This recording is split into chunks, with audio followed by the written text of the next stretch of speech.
માં બે શખ્સોએ ઘરે નકલી નોટો છાપવાનું કૌભાંડ શરૂ કર્યું, પણ બજારમાં પહોંચે તે પહેલા જ પોલીસે ધરપકડ કરી છે.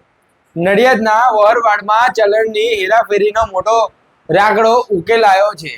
બે શખ્સોએ ભાડાનું મકાન રાખીને કલર પ્રિન્ટર મારફતે 500, 200 અને 100 ની નકલી નોટો છાપવાનો ગોરખધંધો શરૂ કર્યો હતો. પરંતુ આ ભેજાબાજો નકલી નોટો બજારમાં ચલાવવા જાય તેની પહેલા જ ખેડા એસઓજીની ટીમે દરોડા પાડી આખા કૌભાંડનો પર્દાફાશ કરી નાખ્યો હતો. આ શખ્સોએ ઘરે નકલી નોટો છાપવા માટે ભાડે મકાન લીધું હતું અને આખો દિવસ કામ કરવાના બહાને ઘરમાં જ છાપકામ કરતા હતા. કોઈ શંકા ન જાય તે માટે પત્નીને પિયર મોકલી દેવામાં આવી હતી.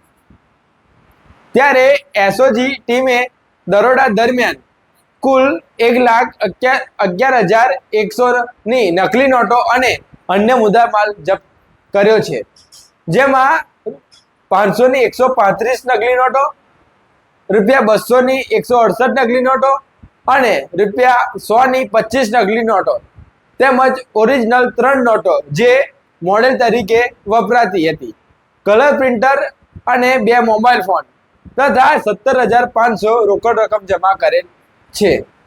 પોલીસે આ ભેજાબાજો મોહમ્મદ શરીફ ઉર્ફે સાહુ મહેમૂદ મલેક અને અરબાજ ઉર્ફે અબુ અયુબભાઈ અલાદ વોરાની ધરપકડ કરી છે. બંને સાવ ચતુરાઈથી નકલી નોટો બજારમાં વટાવવાની તૈયારીમાં હતા, પણ પોલીસે સમયસર કાર્યવાહી કરીને આખા ગેંગનો ભાંડો ફોડી કરી નાખ્યો છે.